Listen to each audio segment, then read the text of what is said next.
नमस्कार दोस्तों, welcome to knowledge ABC. NCERT class 11 geography का हम लोग फंडामेंटल्स ऑफ फिजिकल ज्योग्राफी का चैप्टर 2 देख रहे थे, the origin and the evolution of the earth, जिसका ये पार्ट 2 है। पहले पार्ट में ओरिजिन ऑफ यूनिवर्स और formation of planet and the star and the galaxy, ये सब हम लोग देख लिए थे। इस पार्ट में हम लोग आगे का देखेंगे।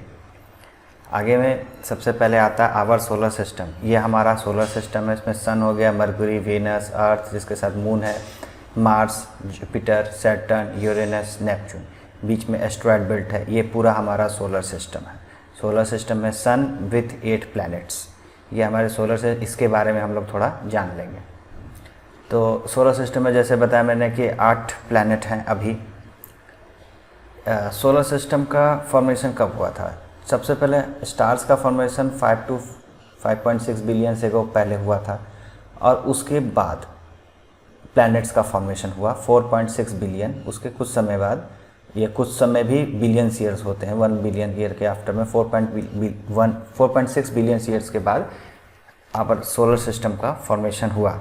अच्छा, आवर सोलर सिस्टम में कितने स्टार्स हैं? तो सिंगल स्टार है, सन है, जिसका नाम से इसे सन से बोलते हैं, आप सभी जानते हैं। उसके बाद 8 प्लैनेट्स हैं इसमें। उसके बाद 63 प्लस मून्स हैं इसमें।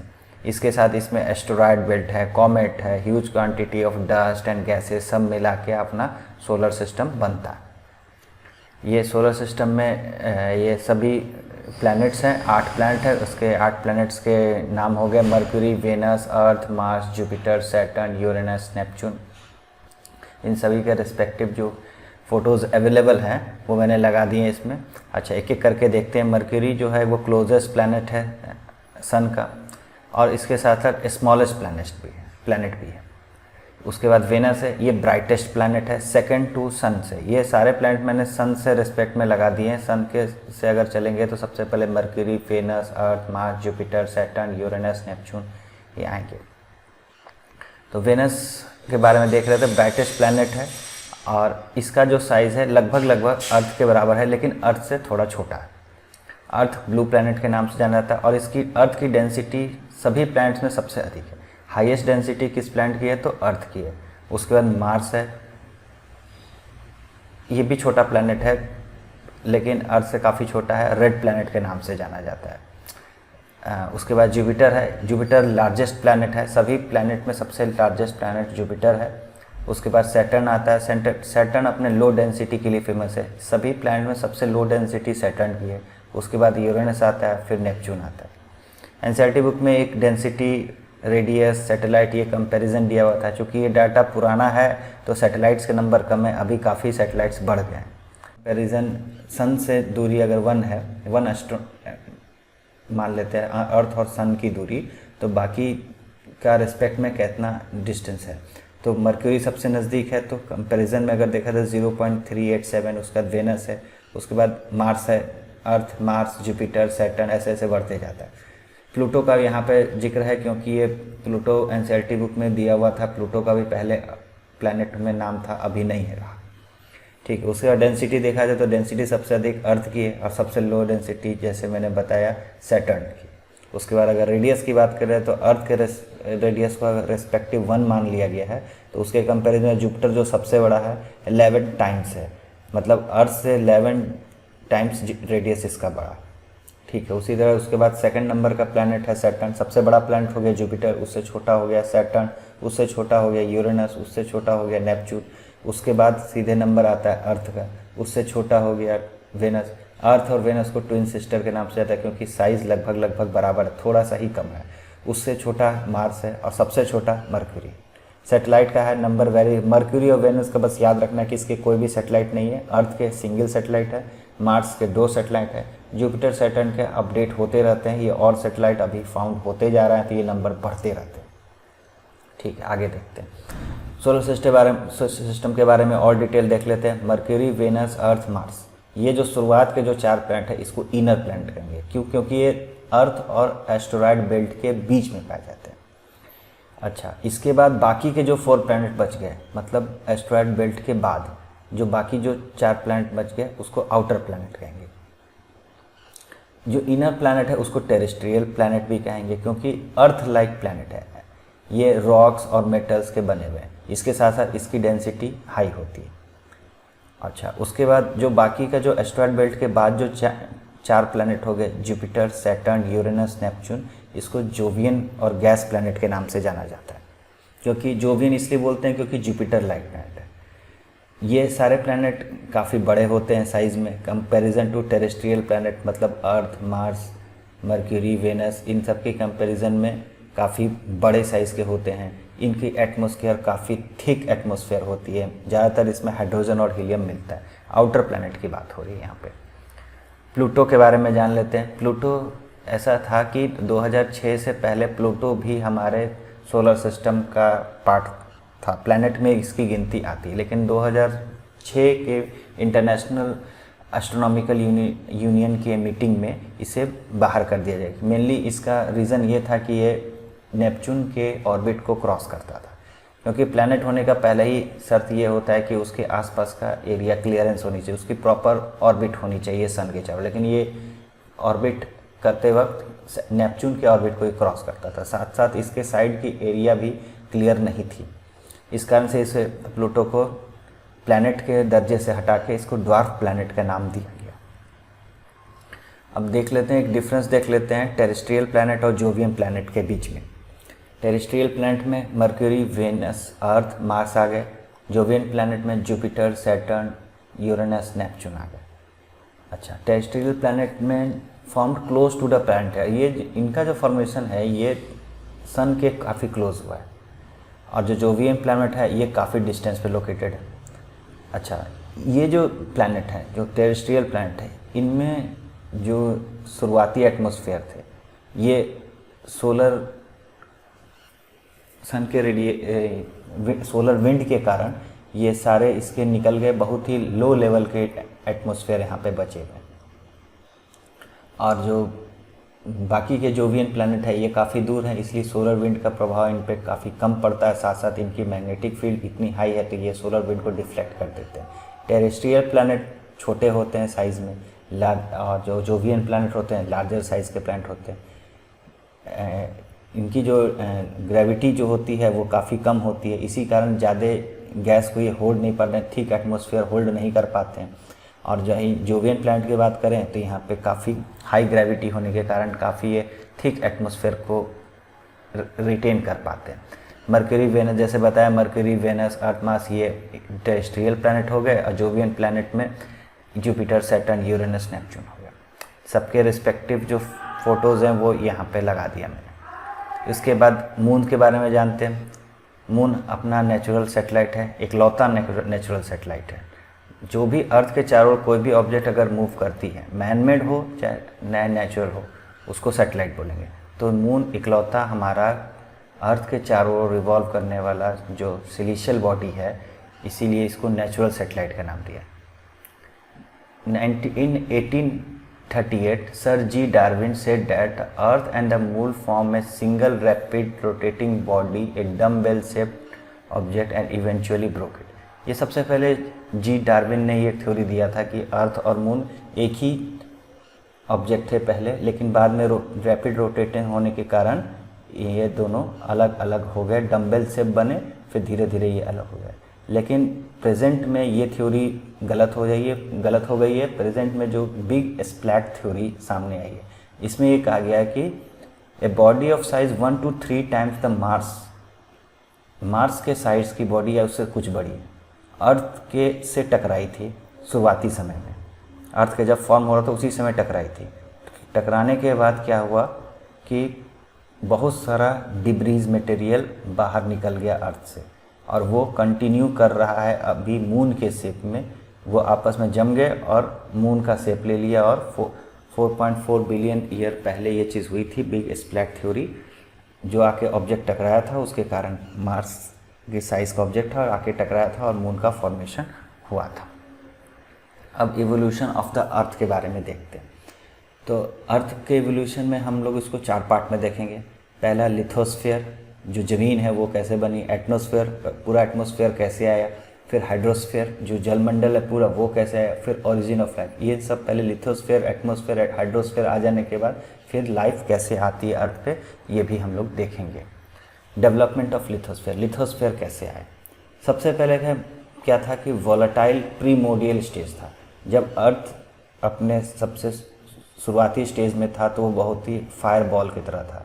फिर जैसे जैसे वो धीरे धीरे ठंडा होने लगा तो वॉलेटाइल मटेरियल जो वॉलेटाइल गैसेस थे वो धीरे धीरे उसमें से निकलना शुरू हो गया। अब शुरुआत में तो लगभग सेमी लिक्विड सेमी सॉलिड के स्टेज में था, तो उसमें क्या था कि डेंसिटी डिफरेंस होने लगा। धीरे धीरे जो हाई डेंसिटी मटेरियल थे वो सेग्रीगेट करके सेंटर पोजीशन में सेंटर की तरफ चले गए और जो लो डेंसिटी ऊपर होने लगे। फिर धीरे धीरे और समय बीतता गया तो फर्दर कूल होते गए, कंडेंस होते गए, साइज़ भी छोटा हो गया थे। उसके बाद क्या होता है, 4.4 बिलियन ईयर पहले फॉर्मेशन ऑफ मून होता है, जिसमें एक जायंट इम्पैक्ट होता है, जो मैंने अभी पहले बताया मून के फॉर्मेशन में। उस जायंट इम्पैक्ट के कारण ये फर्दर हीटेड अप हो जाता है अर्थ। अच्छा, फर्दर हीटेड अप हो जाने के बाद by the process of differentiation, फिर से जब फर्दर हीटेड अप हो जाता है तो डिफ्रेंशिएशन प्रोसेस के कारण इसमें डिफरेंट लेयर बन जाते हैं। सबसे हाई डेंसिटी वाले कोर में चले गए, उसके बाद मेंटल में थोड़े उसके कम होते होते सबसे टॉप लेयर में जो सबसे सरफेस लेयर है उसमें सबसे लो डेंसिटी वाले मटेरियल्स जम गया। ये धीरे धीरे फिर ये कूल होते गया। From the surface of the centre we have layers like crust, mantle core, inner core, outer core. ये सारे सरफेस से बनते चले गए। सबसे पहले ऊपर में बन गया, क्रस्ट बन गया, फिर मेंटल बन गया, फिर आउटर कोर बना, फिर इनर कोर बना। इस तरह से बनते चले गया।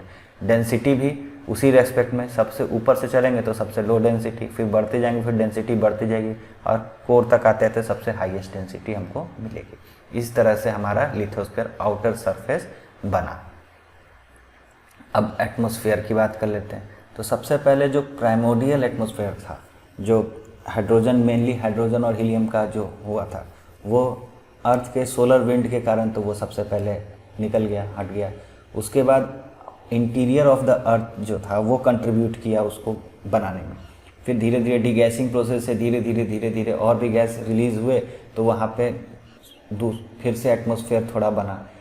उस एटमॉस्फेयर जो था उसमें ऑक्सीजन नहीं था, बाकी गैसेस थे, ऑक्सीजन नहीं था। फिर by the process of photosynthesis, जब लिविंग ऑर्गेनिज्म वहाँ एटमॉस्फेयर में आ गए, जब अर्थ पे आ गए, फिर उन्होंने by the process of photosynthesis धीरे धीरे कार्बन डाइऑक्साइड सोखते चले गए और ऑक्सीजन रिलीज करते चले गए। इस तरह से अभी का जो प्रेजेंट एटमॉस्फेयर है वो बन गया। अब हम हाइड्रोस्फीयर के बारे में बात करते हैं कि पूरा पानी जल कैसे आया। अब जैसे जैसे अर्थ कूल हो रहा था प्रीमोर्डियल स्टेट से, तो वाटर वेपर रिलीज होते चले गए एटमॉस्फेयर में, और वो जब जैसे जैसे कूल होते गया और कंडेंसेशन होते गया तो यहाँ पे बारिश हुई तो वो पानी धीरे धीरे जमने लगा। अच्छा, जैसे जैसे वाटर वेपर रिलीज हुआ, बारिश हुई, तो क्या हुआ कि जो पानी था उसमें जो कार्बन डाइऑक्साइड था एटमॉस्फेयर में वो डिज़ोल्व होते गया। तो जैसे अभी के टाइम पे कार्बन डाइऑक्साइड बढ़ने के कारण ग्लोबल वार्मिंग हो रहा था, उस टाइम पे कार्बन डाइऑक्साइड वाटर में डिज़ोल्व होते जा रहा था तो ग्लोबल कूलिंग होते जा रहा था, टेम्परेचर फर्दर डिक्रीज होते जा रही थी। फर्दर डिक्रीज होने से मोर कंडेंसेशन हो रहा था और भी बारिश हो रही।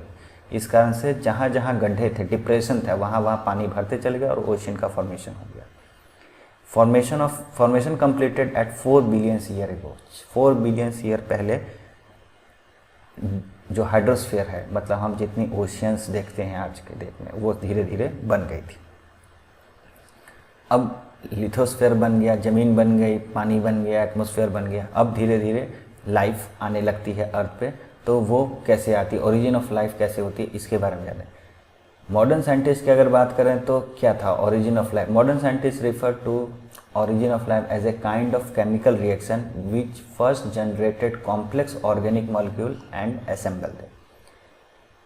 क्या होता है कि सबसे पहले कोई केमिकल रिएक्शन हो जाती है जिसके कारण कॉम्प्लेक्स कुछ ऑर्गेनिक मॉलिक्यूल फॉर्म हो जाते हैं और धीरे धीरे वो आपस में असेंबल हो जाते हैं और लाइफ का रूप ले लेते हैं। और असेंबल इस ढंग से होता है कि they duplicate themselves and converting inanimate matter into a living substance. जो नॉन लिविंग सबस्टेंस है उससे लिविंग सबस्टेंस में बदलने लगते हैं और इसमें ऐसा केमिकल कॉम्प्लेक्स बनता है, केमिकल ऑर्गेनिक मॉलिक्यूल का कॉम्प्लेक्स बनता है कि अपने आप को ये रिप्लिकेट करता है। इसका सीधा मतलब है कि डीएनए का फॉर्मेशन हो जाता है और अपने आप में रिप्लिकेट करते जाता है, अपने जैसा ही लिविंग बींग्स बनाने लगता है। तो ये ओरिजिन ऑफ लाइफ का थ्योरी साइंटिस्टों ने दिया।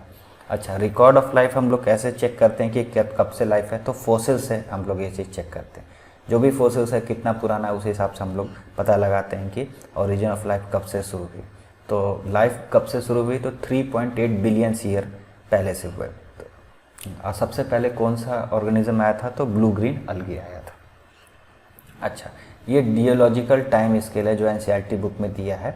इसमें इयॉन्स हैं, एरा है, पीरियड है, इपॉच है, एज है, उसके बाद लाइफ कैसे कैसे है। ये इस चार्ट को इम्पॉर्टेंट है, इस चार्ट को हम एक एक करके देख लेते हैं। तो इसमें इसको ऊपर से नीचे नहीं पढ़ना, इसको नीचे से ऊपर पढ़ना, इसे समझ। सबसे पहले क्या हुआ था? बिग बैंग हुई था 13.7 बिलियन ईयर एगो पहले हुई थी। यहाँ पे 13,700 मिलियंस लिखा है तो 13.7 बिलियन ही बोल सकते हैं। तो 13.7 बिलियन से बिग बैंग हुई थी। उसके बाद ओरिजिन ऑफ स्टार होते होते 5 मतलब अपना सन बना था 5 बिलियन ईयर एगो। 5 बिलियन ईयर में अपना सन बन गया। उसके बाद जो पहला इयॉन्स आता है, इयॉन सबसे बड़ा होता है, उसके छोटा होता है, उसके इयॉन्स के अंदर में होते हैं एरा के अंदर में होते हैं पीरियड के अंदर होते हैं इपॉच के अंदर होता है एज।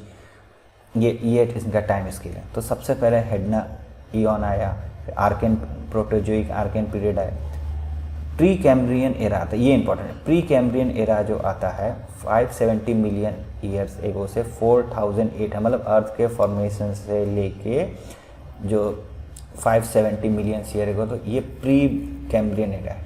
इसमें मेनली क्या होता है कि soft body arthropod, blue green algae, unicellular bacteria मतलब सारे छोटे जीव, माइक्रोस्कोपिक लिविंग थिंग्स, ये सब चीज़ आए थे। इस समय का एटमॉस्फेयर रिच था कार्बन डाइऑक्साइड। तो ये जो ब्लू ग्रीन अर्गी आया ये पूरे दुनिया पे राज कर रहा था। ब्लू ग्रीन अर्गी ही मेनली सारे कार्बन डाइऑक्साइड को सोखते चला गया और एज ए फूड लेते चला गया और ऑक्सीजन रिलीज कर रहा। यही पूरे एटमॉस्फेयर को बदल दिया था। पूरे एटमॉस्फेयर में ऑक्सीजन रिचनेस आ गई थी। जो आज 21% ऑक्सीजन जो है सब ब्लू ग्रीन अलगी की ही देन। प्री कैम्ब्रियन एरा में कोई बड़े लाइफ नहीं आए थे, कोई बड़े जीव जंतु नहीं आए थे। उसके बाद आता है एरा में पैलियोजेइक एरा 245 मिलियन से 570। इसमें पर्मियन, कार्बोनीफेरस, डेवोरियन, सिल्यूरियन, ओडोवेरियन, कैम्ब्रियन, ये सारे एरा आते हैं। तो सबसे पहले अगर देखा जाए तो कैम्ब्रियन एरा में टेरेस्ट्रियल लाइफ नहीं आई थी, मेरीन इनवर्टिब्रेट मतलब जिनकी रीढ़ की हड्डी नहीं होती है और मेरीन होते हैं मतलब पानी में रहने वाले, और जिनकी मतलब कोई भी मछलियाँ नहीं होगी उसके नीचे जो जीव जंतु वो आने लगे थे।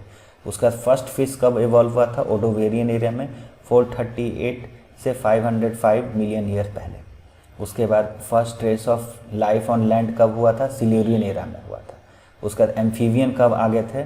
एम्फीबियन आने का मतलब ये हो गया जो लिविंग ऑर्गेनिज्म जो पानी में आ गए थे एनिमल्स, वो धीरे धीरे एम्फीबियन के रूप में पानी और कभी कभी ज़मीन दोनों पे आने लगे थे। अब इसके बाद रेप्टाइल आ जाएंगे कार्बोनीफेरस में, फिर पर्मियन एरा में फिर रेप्टाइल पूरा डोमिनेट कर लेते हैं। सारे जगह रेप्टाइल्स का ही राज हो जाता है पूरे अर्थ पे। अर्थ सरफेस की यहाँ पे बात हो रही।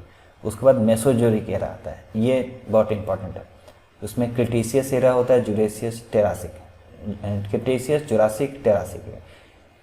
जुरासिक एज ही डायनासोर का एज होता है। उसके पहले का एज है टेरासिक एज, उसमें फ्रॉग एंड टर्टल्स आए थे। उसके बाद डायनासोर आ गया। उसके बाद डायनासोर का एक्सटेंड हो जाता है क्रिटेशियस पीरियड में। 65 मिलियन ईयर्स पहले डायनासोर का अंत हो जाता है। और ये पीक किस टाइम पे थे? जुरासिक एज में थे। 144 मिलियन से 208 मिलियन ईयर्स में एज ऑफ डायनासोर बना है जुरासिक एज। नाम से जुरासिक पार्क जो मूवी आई थी उसी के नाम से, तो याद रखने में भी आसानी है। तो डायनासोर पीक किस टाइम पे थे? तो जुरासिक एज में थे। और क्रिटेशियस एज पीरियड में आते आते ये इनका एक्सटेंशन हो गया था। अच्छा, कैरियोजेनिक एरा जो है 65 मिलियन ईयर से अभी तक चल रहा है। इसमें tertiary area, primary period, quaternary period ये चल रहा है। तो ये सब धीरे धीरे स्मॉल मैमल्स और रैबिट्स ये सब आए। अभी का जो पीरियड है क्वाटरनरी पीरियड वो होलोसीन एपॉच कहलाता है। और प्रेजेंट एज में मैन है, प्रेजेंट जो मैन एरिया जो अभी जो चल रहा है वो होलोसीन एपॉच चल रहा है। आगे देखते हैं।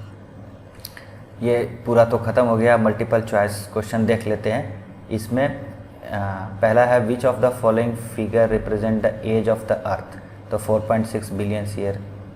विच of the following has the longest duration, कौन सा, ईयन एरा पीरियड इक्वल्स, तो ईयन सबसे लार्जेस्ट होता है। Which of the following is not related to formation of modification of the present atmosphere, option हो जाएगा so differentiation. Which of the following represent the inner planet, planet between the sun and the earth, planet between the sun and the belt of asteroid, planet in the gaseous state, planet without satellite। तो इसका सही answer planet between the earth and the sun, inner planet कहलाता है। Life on the earth appeared around how many years before, life कब appear हुआ था, 4.6 billion year पहले। Thank you.